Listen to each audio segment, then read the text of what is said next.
Bismillahirrahmanirrahim. Assalamualaikum warahmatullahi wabarakatuh. Selamat malam. Baik, perkenalkan nama saya Amiluddin, NPM 2017 61002837, program studi manajemen kelas 7A.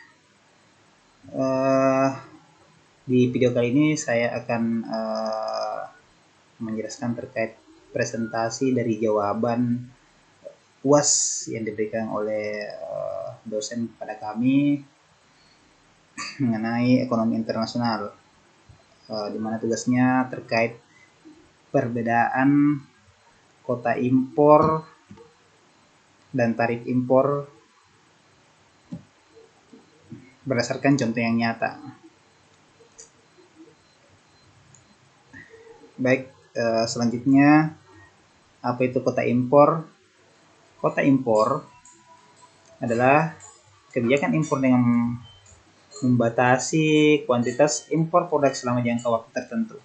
Pemerintah memperlakukannya untuk melindungi industri dalam negeri yang rentan terhadap tekanan produk impor, atau itu merupakan pembalasan atas kebijakan serupa oleh negara mitra. Kota impor adalah salah satu kebijakan hambatan perdagangan non-tarif selain subsidi dan embargo. Kemudian selanjutnya tujuan dari kota impor, pemerintah berusaha untuk melindungi industri dalam negeri dengan membatasi kuantitas impor. Perusahaan di negara mitra mungkin menerapkan praktik perdagangan yang tidak adil. Produsen asing mungkin dengan sengaja mencoba memaksa produsen dalam negeri kalau bersaing mereka menjual harga di bawah harga pasar domestik. Memang produk impor yang lebih murah mungkin karena biaya produksi yang lebih rendah. Tapi produsen asing mungkin juga sengaja melakukan dumping.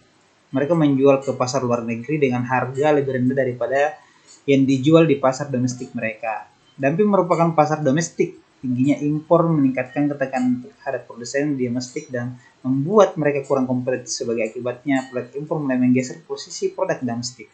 Konsumen domestik mulai beralih dari produk domestik untuk mendapatkan harga yang lebih murah. Produk impor kemudian menangkap penjual yang lebih besar dan menyisakan sedikit pangsa bagi produsen domestik. Dalam jangka panjang, kondisi kemungkinan besar mematikan produsen domestik. Untuk mencegahnya, pemerintah dapat menerapkan hambatan perdagangan. Dalam satu opsinya adalah dengan menerapkan kota impor. Kota membatasi kuantitas impor yang diizinkan masuk ke teritori domestik karena kuantitas impor lebih sedikit. Tekanan kompetitif mereda, tapi itu memunculkan permasalahan lain, yakni kekurangan pasokan atau shortage. Selain melindungi industri dalam negeri, tujuan lain dari kota impor adalah untuk menghemat cadangan devisa dan mengurangi tekanan pada neraca pembayaran. Tingginya impor menekan neraca perdagangan. Itu dapat menghasilkan defisit jika ekspor tidak tumbuh pada tingkat yang setara. Defisit berarti mata uang yang masuk lebih kecil atau hasil dari ekspor daripada yang keluar untuk membayar impor. Itu pada akhirnya menguras cadangan mata uang asing demi membayar impor. Kemudian perbedaan antara kota impor dengan tarif impor. Di mana kota berbeda dengan tarif impor. Di bawah kota, pemerintah membatasi kuantitas produk, sedangkan tarif impor adalah pungutan atau harga produk impor.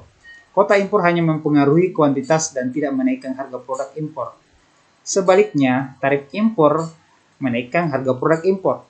Kota menghasilkan kekurangan shortage di pasar domestik, sedangkan tarif tidak. Pemerintah memperlakukan keduanya untuk memproteksi perekonomian domestik. Bagi pemerintah, tarif menjadi sumber pemasukan bagi anggaran fiskal, tapi kota tidak. Bagi produsen asing, tarif adalah biaya. Barang mereka menjadi lebih mahal dan kurang kompetitif di pasar domestik. Sebaliknya, kota berarti volume penjualan mereka lebih rendah. Selanjutnya, bagaimana cara kerja kota impor? Sebagaimana saya sampaikan sebelumnya, di bawah kota impor, pemerintah membatasi kuantitas impor. Pemerintah biasanya menunjukkan beberapa importir untuk mengapalkan barang dan dari luar negeri. Pemerintah kemudian memberikan batas berapa banyak yang dapat mereka impor. Katakanlah sebelum kebijakan kuota berlaku, importir mengapalkan sebanyak 100 ton. Karena permintaan tinggi, mereka kemudian menaikkan kuantitas impor menjadi 200 ton. Sehingga tingginya impor meningkatkan pasokan di pasar domestik. Mereka merasa posisi mereka terancam oleh produk impor. Produsen domestik menekan pemerintah untuk memberlakukan kuota impor. Katakanlah pemerintah setuju, pemerintah kemudian menerbitkan kebijakan kuota yang membatasi impor hanya 90 ton. Memang dengan kuota baru, pemerintah melindungi produsen domestik, tapi itu juga memunculkan masalah lain. Pasokan dalam negeri berkurang. Dalam kasus di atas, kekurangan mencapai 110 ton, bahkan sampai 200 ton, sampai menurun menjadi 90 ton. Mari kita gambarkan situasi tersebut dalam sebuah grafik. Sebelum kuota berlaku, pasokan di pasar domestik pada Q1 dan setelah kebijakan kuota berlaku, pasokan berkurang menjadi Q2.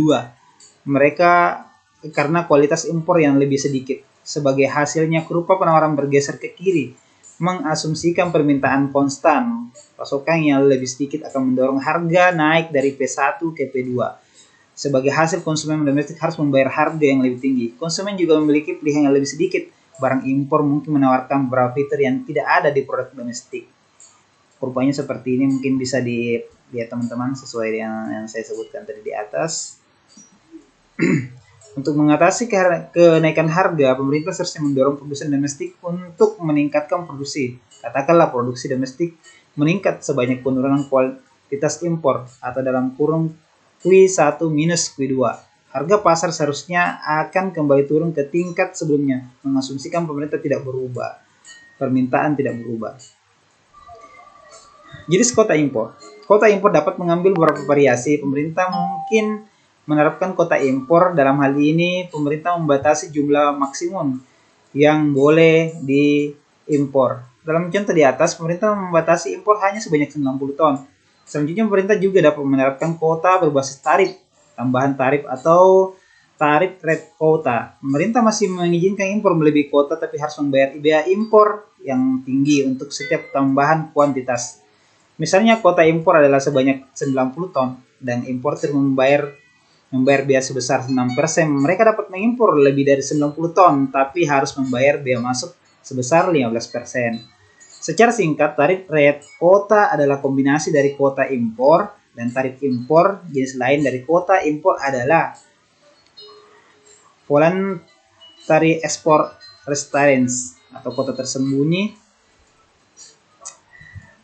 Demikian presentasi yang kami bisa bawakan di malam hari ini.